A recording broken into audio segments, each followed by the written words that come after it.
The Senate bill leveling new sanctions against Iran, Russia, and North Korea is getting overwhelming bipartisan support now that it's had some tweaks. The House is expected to vote tomorrow before it's sent to the president's desk. But will he sign it? Senator John Thune says he should. I think that in the end, the administration will come to the conclusion that an overwhelming majority of Congress has, and that is that we need to sanction Russia for their meddling in the U.S. election. That, I think, will pass probably overwhelmingly again in the Senate and with a veto-proof majority. So the president I think it's in his best interest for a lot of reasons to sign it, and I believe he will. Former National Security Staffer for Presidents George W. Bush and Obama, Gillian Turner, joins us now. Good morning, Gillian. Good morning, Shannon. All right, simply by signing this bill, when it gets to his desk, how far would that go for the president in shooting down this talk of collusion? I think that it would go a tremendous way towards helping him achieve his objectives, which is pushing back against this collusion narrative. This is maybe the #1 most important thing he could do. But I just want to take a quick moment to comment on the fact that this, in the middle of what, to me, is the most heated partisan political season I've ever seen on Capitol Hill, it's quite amazing that folks from both chambers, both sides of the aisle, have found something they can rally against, which is sanctions against these three nations, Iran, North Korea, and Russia. It's remarkable. Right, and you've heard there, Senator Thune, just one of the many, saying it will be veto-proof. Even if the president said, not going to do it, it is something that has united them on the Hill. It sounds like it gets done one way or the other. It absolutely does. This is a bill that is going to become law, whether the president, frankly, wants it to or not. It's something they've spent a lot of time negotiating over.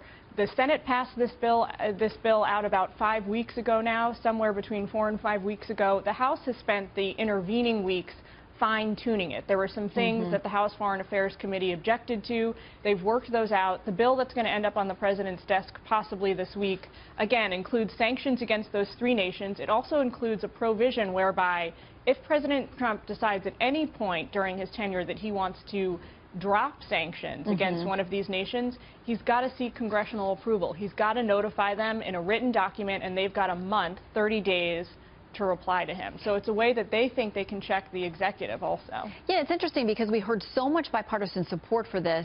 One of the top Democrats in the House, Steny Hoyer, said that he was very encouraged by it. I want to read a little bit of what he said. He said, the legislation ensures that both the majority and minority are able to exercise our oversight role in the administration's implementation of sanctions, which you referred to. But from the House Minority Leader, Nancy Pelosi, we got this. She says, I'm concerned by changes insisted upon by Republicans that give the GOP leadership the sole power to originate actions in the House to prevent the Trump administration from rolling back sanctions.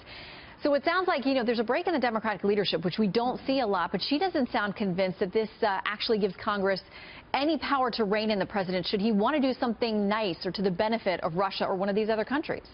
Yeah, House Majority Leader Pelosi is concerned specifically that it doesn't give her and her Democratic colleagues enough flexibility to rein in the president. So if President Trump wakes up one morning, reads an intelligence report that leads him to think Russia has sort of curbed its horrible behavior, and he just decides he wants to drop part or all of this new sanctions regime, former Speaker, now Majority Leader Pelosi, is nervous that she won't really get a say in that, which is understandable. But at the same time, we're looking at a Congress that is dominated by Republicans and that also have, hold the White House. So that's kind of how the cookie crumbles in politics in Washington, D.C. Yeah, let me ask you about the fact that we heard new White House Press Secretary Sarah Huckabee Sanders yesterday stop just short of saying the president will definitely sign this. Yeah. So the White House has had a lot of input in crafting it to where it is now. They're supportive of this, but other White House officials unnamed saying the president's not going to commit to publicly signing it until it's in its final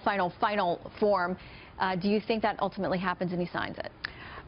If I was a betting person, if I had to put money on this, I would bet that he ultimately does sign it, because though he is personally and politically opposed to the idea that he really needs to get approval from Congress if he wants to take any small step in any direction when it comes to these sanctions, I think ultimately he's going to also calculate in what we discussed at the beginning of the segment, which is the optics of him pushing back against the collusion narrative. That's what he really needs, what will really help him to get momentum, to get control of his presidency going forward. So much of this is a PR issue, as you discussed there. All right, Gillian Turner, good to see you. Thank you. Thanks, Shannon.